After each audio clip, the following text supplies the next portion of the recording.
예수님은 기쁨의 사람이십니다. 예수님은 그 기쁨을 우리에게 나누기를 원하십니다. 왜냐하면 우리는 기쁨의 사람이 아니기 때문이죠. 우리는 범죄로 기쁨을 잃어버렸고 또 기쁨을 만들지도 못합니다. 기쁨을 만들기 위해 세상에선 돈, 명예, 쾌락을 줬죠. 그런데 예수님은 오늘 우리에게 이 기쁨을 약속하고 계십니다. 내가 이것을 너에게 이르면 내 기쁨이, 예수님의 기쁨이 너희의 안에 있어, 너희의 내면 안에 있어 너의 기쁨을 충만하게 하려 함이라. 믿으십니까? 예수님의 기쁨은 두 가지에서 발원되죠. 8절을 보시게 되면 그것은 모두 다 우리가 열매를 많이 맺는 것에서 인한 기쁨입니다. 우리가 열매를 많이 맺을 때 주님은 그 열매를 많이 맺은 보시고 하나님 아버지에게 영광이 되고 또 우리가 세상 속에서 예수님의 제자로 부름받았을 때에 그때에 예수님은 기뻐하십니다. 예수님의 그 기쁨. 그래서 안식의 공동체에서 목양의 열매, 이것은 바로 예수님의 기쁨을 위한 것이요 또 예수님의 기쁨으로 인하여 결국 우리도 기쁨의 한 해를 보내리라는 고백인 것이지요. 여러분, 우리 내면을 보면서 과연 우리가 이제 올해 사흘이 지났는데 과연 지난 사흘간 내가 무엇으로 인하여 기뻐했는지를 한번 점검해 보십시오. 우리가 믿음이 성숙해 간다는 것은 결국 이 기쁨의 원천이 바로 예수님으로 바뀐다는 것을 뜻하죠. 그러나 미성숙한 것은 내 기쁨의 원천이 예수님이 아니고 또 내 기쁨이 하나님의 영광도 아니고 예수님을 닮아가는 것도 아니라 세상에서부터 기쁨을 얻으려 한다면 우린 여전히 미성숙한 자가 될 것입니다. 과연 내가 하나님의 영광이 드러날 때 기뻐하는가? 또 예수님을 닮았다고 하는 소리를 들을 때 기뻐하는가? 우리 오늘 본문에서 기쁨의 열매를 맺기 위해 예수님의 그 기쁨, 또 우리의 기쁨을 위한 우리 몇 가지 부분을 같이 살펴보죠. 우선 첫 번째로 기쁨의 열매를 위해서는 여러분 날마다 선택하셔야 될 필수 사항이 있습니다. 그것은 바로 예수님과의 인격적 교제를 날마다 선택하셔야 됩니다. 선택. 따라 하시겠습니다. 예수님과의 인격적 교제를 날마다 선택하라. 시작. 예수님과의 인격적 교제를 날마다 선택하라. 예수님은 본문에서 자신의 포도나무요 우리를 가지라고 말씀하셨죠. 그러면서 명령하십니다. 4절 다 같이 읽겠습니다. 시작. 내 안에 거하라. 나도 너희 안에 거하리라. 가지가 포도나무에 붙어있지 아니하면 스스로 열매를 맺을 수 없음같이 너희도 내 안에 있지 아니하면 그러하리라.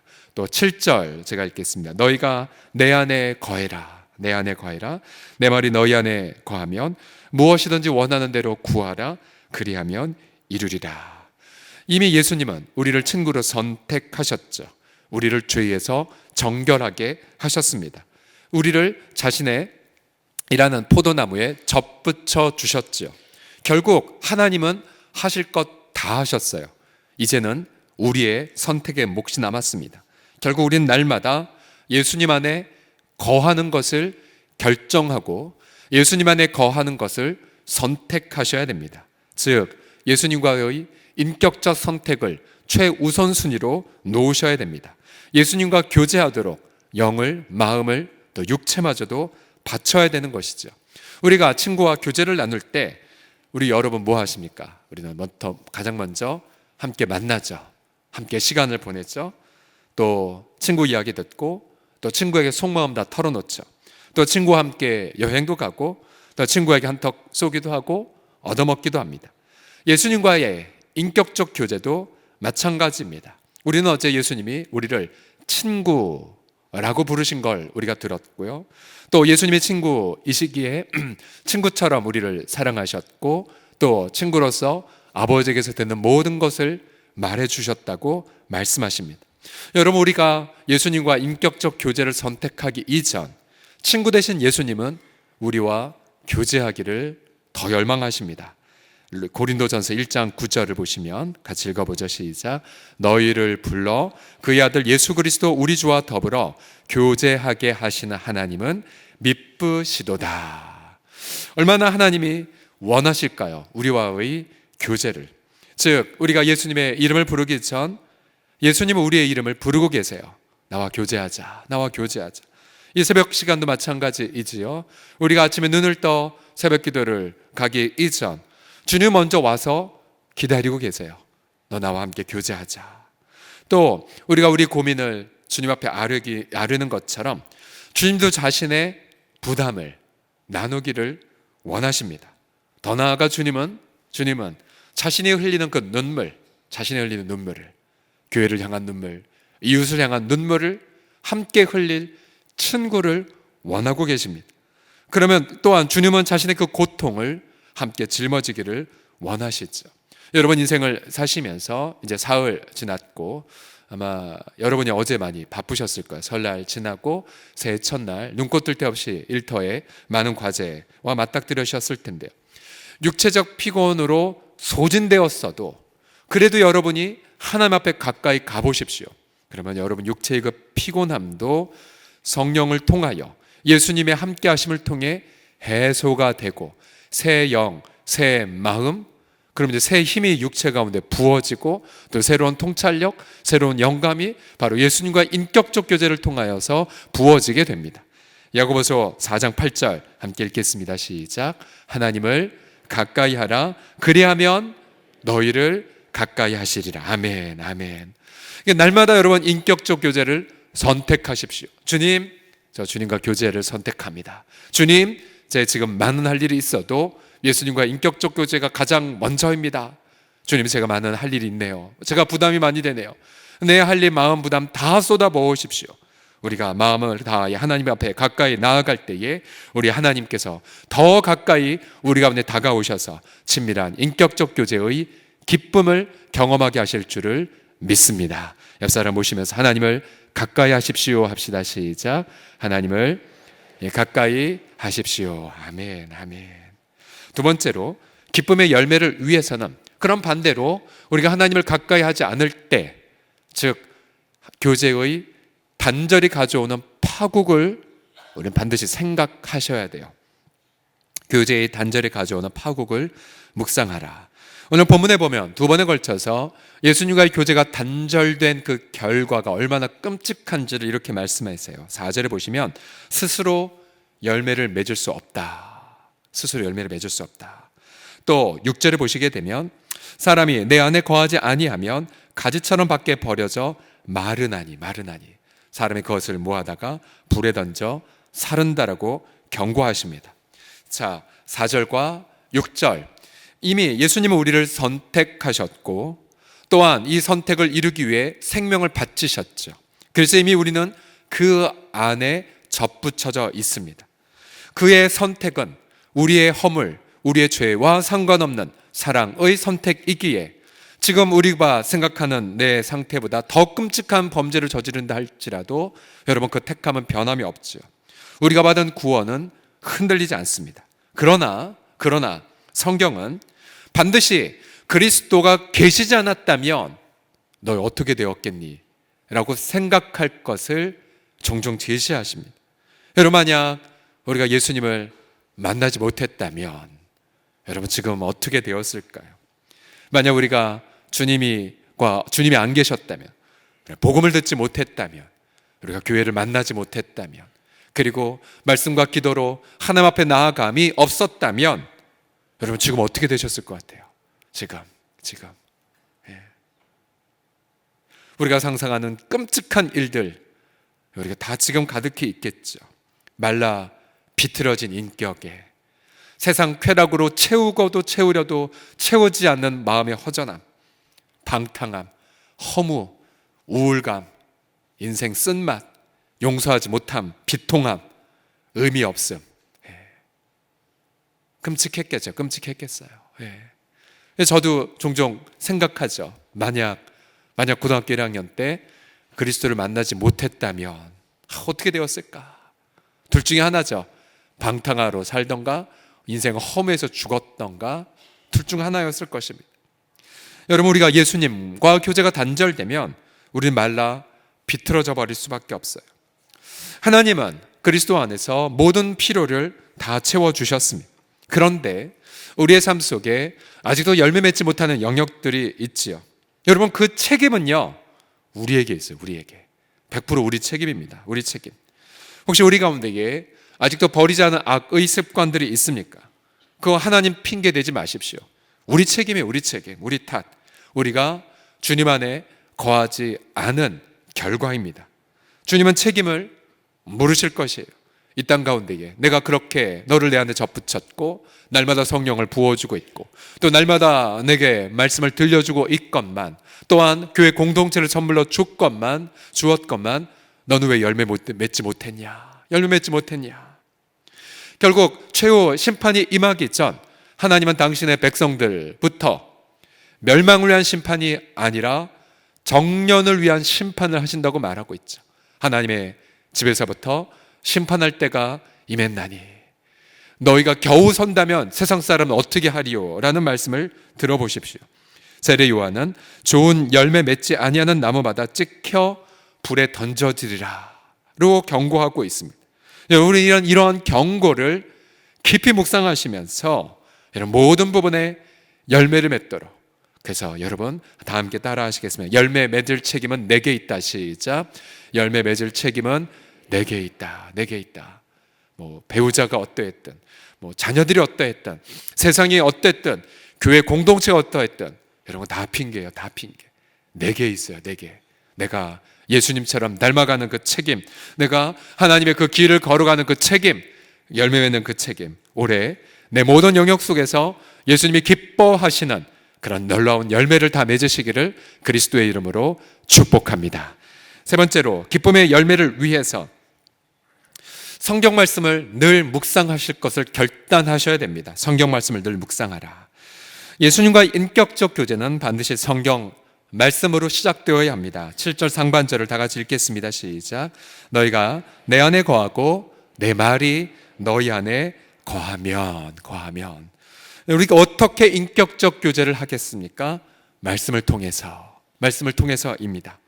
주님은 말씀이시죠. 태초에 말씀이 계시니라. 이 말씀이 하나님과 함께 계셨으니 이 말씀은 곧 하나님이시니라. 또한 말씀이 사람이 되어 우리 가운데에 거하셨다라고 말씀하고 있지요. 결국 우리가 신구약 성경을 펴서 이 말씀 붙잡고 나아갈 때에 우리는 그 말씀과 함께 그리스도를 경험하게 됩니다. 말씀을 가까이 하는 것은 그리스도를 가까이 하는 것이죠. 어떻게 예수님께 가까이 가냐고요? 내 마음을 다해 주님 당신에게 가까이 가겠습니다 라고 선언한 이후에 성경을 펴므로, 또한 주님 내가 당신에게 더 마음을 드리겠습니다. 어떻게 해요? 내 마음에 하나님 말씀을 새겨 놓음으로, 또한 어떻게 하나님의 심정에 더 가까이 갑니까? 그 말씀을 붙잡고 깊이 묵상함을 통해서 있죠. 만약 우리 내면에 말씀이 채워지지 않는다면 중립은 없어요. 이것으로 채워지게 되죠. 시편 1편을 보시면 우리 마음이 말씀의 묵상이 가득하지 않으면 우리 마음엔 악인들의 꾀가 가득하게 되고요, 또 우리의 삶엔 죄인들의 길에 설미 가득하게 되고, 또 우리는 오만한 자들의 자리에 앉게 됩니다. 복 있는 사람은 악인들의 꾀를 따르지 아니하며. 여러분, 누가 악인들입니까? 남편이 악인입니까? 이 세상 사람들 악인입니까? 어떤 특정 정치 지도자들의 악인입니까? 그렇지 않아요. 우리예요. 우리. 여기에 자기의 이름을 넣어 보십시오.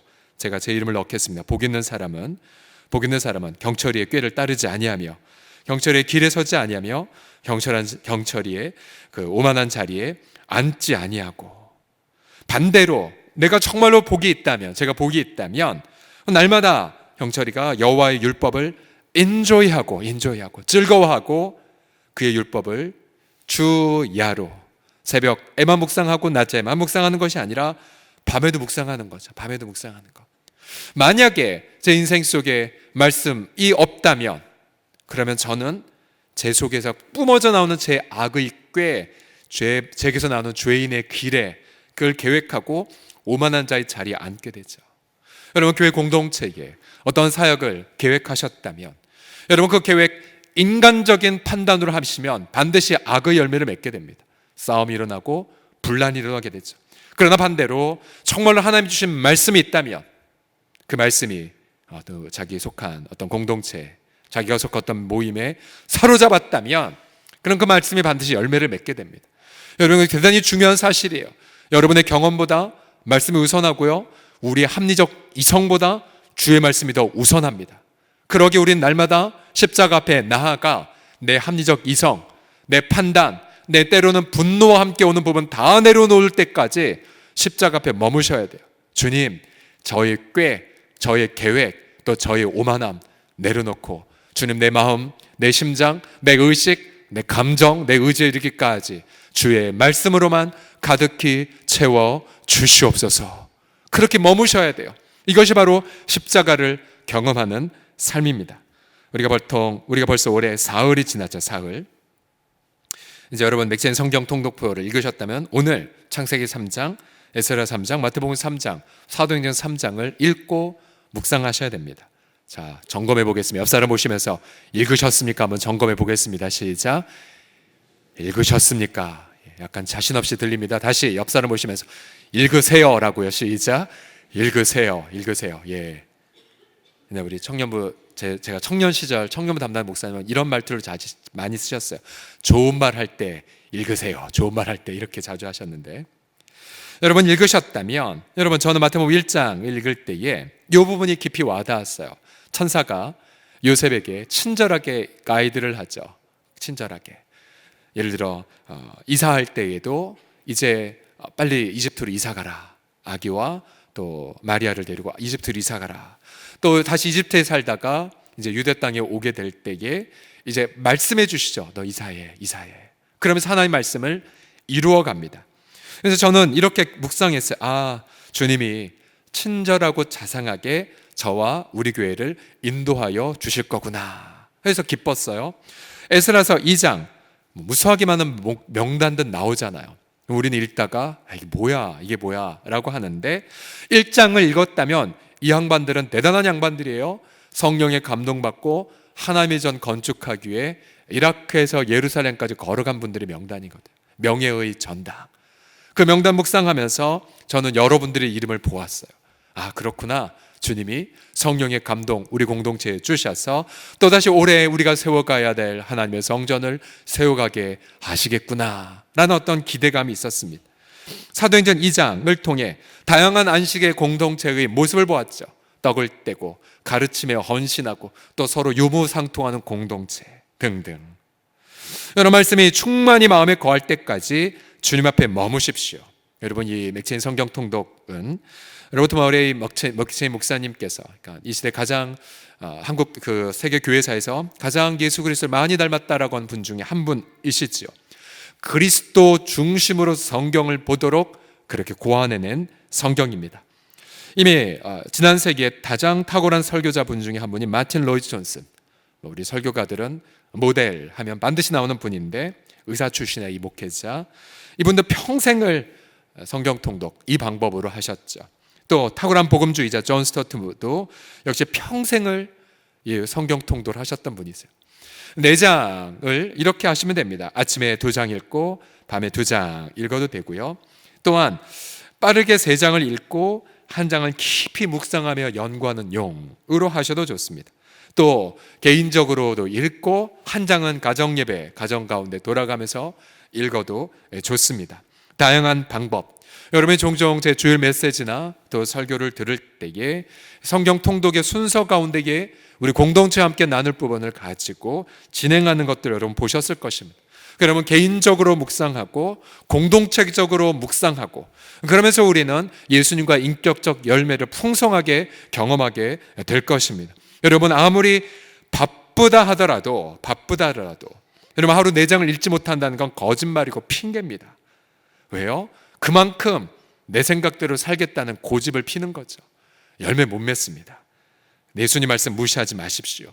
내 주관, 내 고집 내려놓고 주님 떠나서 아무것도 할 수 없음을 알기에 그냥 미니멈이에요. 미니멈 4장을 내가 읽고 올해 한 해 승리하겠다. 그래서 올 한 해 말씀으로 충만하여 풍성한 열매를 맺으시기를 그리스도의 이름으로 축복합니다. 마지막으로 기쁨의 열매를 위해서 저는 이 부분이 너무 좋습니다. 바로 말씀의 소원으로 기도하라입니다. 같이 읽겠습니다. 말씀의 시작. 말씀의 소원으로 기도하라. 말씀의 소원. 7절을 보시면 너희가 내 안에 거하고, 인격적 교제의 결단. 그 다음 예수님의 말씀이 우리 안에 거하게 하시면, 그러면 그 사이에서 소원과 갈망이 생겨요. 말씀을 통한 소원이 생기죠. 솔로몬이 다윗 아버지에게서 들었죠. 야, 나는 하나님께 성전 짓지 못하지만 내 후손이 내 하나님의 집을 지으리라 말씀을 들었어. 솔로몬이 그 말을 듣고 소원이 생겼죠. 주님, 당신의 집을 짓게 하여 주십시오. 소원, 말씀을 들으면 우리 인격엔 소원이 생깁니다. 말씀의 소원. 그러면요, 말씀의 그 소원, 그것을 무엇이든지 원하는 대로 구하십시오. 그러면 어떻게 됩니까? 이루어지게 됩니다. 이루어지게 돼요. 우리가 이 14장, 15장을 묵상하면서 기도응답의 다양한 정의를 우리가 보았죠. 가령 기도응답이 무엇입니까? 예수님께서 우리 삶 속에서 하나님의 약속을 성취하시는 것이 바로 기도응답이라고 나누었죠. 오늘 여기 보게 되면 말씀의 소원을 가지고 기도할 때에 그것이 이루어지는 것도 기도응답이라고 말하고 있습니다. 또한 우리가 사랑의 열매를 위하여 필요한 것 간구하는 것, 그리고 응답된 걸 가지고 또 사랑에 쓰는 것 또한 기도응답이라고 함께 나누었죠. 우리가 말씀을 묵상하게 되고 그러면 소원이 생긴다고 했죠. 그러나 우리가 오만하고 타락한 이들이기에 다시 이 소원이 말씀으로 인한 건지 다시 여쭤봅니다. 주님, 말씀으로 인한 것입니까? 아니면 제가 제 욕심으로 색안경 낀 채 착각한 것입니까? 그럼 다시 점검을 합니다. 그러면 주님은 우리 속에 응답 주시기 위해서 다시 우리를 말씀으로 교정하세요. 계속 교정하세요. 그럼 우리는 말씀의 소원을 품게 되고 그리고 마지막 확신하게 됩니다. 확신하게 돼요. 그러면 그것은요 100% 기도응답이 됩니다. 100% 기도응답이 돼요. 왜요? 말씀으로 인한 소망함이 때문이죠. 말씀으로 인한 소망함. 그리고 그렇게 열매를 맺게 될 때에 우리는 하나님 앞에 영광을 돌리게 되고 또한 우리는 예수 제자로 더 아름답게 쓰임받게 되지요. 여러분, 과연 그래서 매일마다 성경을 묵상하는 것이 너무나 필요한 이유가 무엇이냐면, 만약 제가 에스라서 2장을 읽지 못한 채 1년을 갔다, 그러면 저는 성령의 감동으로 이렇게 제가 알지 못하는 자들이 일어나 하나님의 뜻을 이룬다는 사실을 모른 채 하나님, 이렇게 사람 없어요, 하나님 저 사람들 뭐 하는 거예요? 라고 불평의 범죄를 할지 몰라요. 창세기 1장에서 하나님께서 이 온 우주 만물을 만드셨고 당신의 안식을 구별하셨다는 걸 알지 못했다면, 그러면 끊임없이 저도 일만 하려고, 끊임없이 여러분들 하여금 그냥 노동하십시오 라고 채근했을지 모릅니다. 그러면 여러분, 우리 그동안의 인생 속에서 말씀이 우리 안에 머물지 못해서, 또 말씀의 소원을 가지고 기도하지 않아서 여러분 손해본 게 얼마나 많을까요? 얼마나 많을까요? 여러분의 마음속에, 내 인생의 영역 속에, 부부관계이든 부모자녀 관계이든 또 내 일터이든 진학이든 진로이든 또 우리 청년들의 여러 개인적 인생이든 말라 비틀어져 열매 못 맺은 영역들이 있다면 100% 내 책임이에요. 내 책임이에요. 하나님 탓하지 마십시오. 감사히도 우리 많은 성도들은 그래도 성경을 묵상하고 그리고 묵상하는 삶들을 살고 있어요. 아무리 분주한 분이라 할지라도. 어제 한 지체께서, 이분도 굉장히 바쁜 분주한 분인데도 불구하고 이렇게 고백을 해오셨어요. 목사님, 매일 아침 출근하면 제일 먼저 맺힌 성경 구절을 묵상하고 하나님께서 맡겨주신 교회와 직장에서 사명을 잘 감당하도록 솔로몬과 요셉에게 주셨던 지혜와 겸손함 그리고 성실함을 간구하고 그로 인해 주위에 선한 영향을 끼칠 수 있기를 소망하며 업무를 시작하고 있습니다. 딱 한 문장으로 보내셨어요. 한 문장. 굉장히 바쁜 분이지만 너무 마음이 기뻤어요. 저도 기쁜데 우리 주님이 이 지체의 그 고백을 보고 또 이러한 삶을 보고 얼마나 기뻐하실까, 얼마나 기뻐하실까요? 어제 방글라데시에 계신 이웅재 선교사님에게서 편지가 왔어요. 거기 시간으로 2020년 1월 2일 오후 2시 제가 읽어드릴게요. 방글라데시 저희 집 안방 창문 밖 풍경입니다. 저 못 봤어요. 저 7번 갔는데 저거 처음 봤어요. 그러니까 늘 커튼을 가려져 있었는데, 저 나무가 굉장히 중요한 나무가, 저 나무 위에는 원숭이가 살고 있어요. 그리고 독수리 같은 까마귀가 아침마다 다니는 그 나무입니다. 그러니까 옥상에 가면 저 나무가 굉장히 큰데, 이렇게 고백하셨어요. 저는 현재 혼자입니다. 하지만 주님이 사진 속의 한 줄기 빛처럼 제 마음을 따사롭게 비추고 계십니다. 조금 아까 딸아이가 낳은 둘째 딸의 색색거리며 자는 모습을 보았기 때문입니다. 지금 이제 사모님은 이제 잠시 둘째 이제 케어하기 위해서 잠깐 오셨더니 이제 곧 들어갈 예정이신데요. 지난 한 해를 돌이켜보면 감사할 것뿐입니다. 정말 힘겹게 몇몇 고개로 올라갔던 기억이 어렴풋이 제 마음에 무지개처럼 채색이 됩니다. 올해에도 다시금 두 손을 꼭 쥐어봅니다. 목소리를 가다듬어 봅니다. 주님, 나의 사랑하는 주님, 새해에도 독수리의 날개치며 올라감 같은 새 힘을 주소서. 주님의 일은 단숨에 되는 일이 없는 것 같습니다. 그래도 방글라데시에 달라붙어 있으려고 지난 27년간 무진애를 써온 것 같습니다. 많은 선교사님들이 떠났지만 그래도 지난 세월 함께 해온 사랑하는 사역 기도 물질 동역자 여러분께 어찌 몇 마디 말로 감사를 전할지요. 함께 얼싸안고 방글라데시와 한국인이 함께 승리의 함성을 외칠 그 날을 바라보면서 오늘도 저녁 기도의 말씀을 준비합니다. 나중에 온 몇몇 성도 포함해서 25명 가까이 새해 첫날 저녁 기도에 참석했습니다. 감사한 일입니다. 두세 명이 기도하던 때가 엊그제 같은데 벌써 몇 년이 지났습니다. 주의 은혜가 넘칩니다. 그동안 기도해 주신 모든 성도님들의 가정과 교회와 일터에 새해에도 주님의 은총이 풍성히 임하기를 기도합니다. 아멘. 여러분, 선교사님의 기쁨이 그려지십니까? 여러분, 이 기쁨은 주님 앞에 붙어있는 분의 기쁨의 고백이죠. 그리고 그 기쁨의 고백은 하나님이 영광 받으셨다는 기쁨이시고, 또한 그 땅에서 또 우리 공동체 안에서 예수 제자로 부름받아 열매를 맺는 자가 누리는 그런 기쁨과 감격이죠. 여러분, 이 땅의 교회 공동체는 이처럼 예수님의 기쁨으로 부름을 받았습니다. 사랑하게 기쁘고 기도 응답이 가득하게 기쁘고요, 무엇보다 예수님을 함께 닮아가기에 기쁩니다. 저는 저와 여러분이 이 기쁨과 예수님의 행복을 제한 없이 누리시는, 그리고 한계 없이 누리시는, 여러분의 생각한 지경보다 더 넘치도록 갑절로 경험하시는 2020년 우리 목된 안식의 땅에서 목양의 기쁨을 차고 넘치게 누리시는 2020년을 다 맞이하시기를 그리스도 예수의 이름으로 간절히 축복합니다. 기도하겠습니다.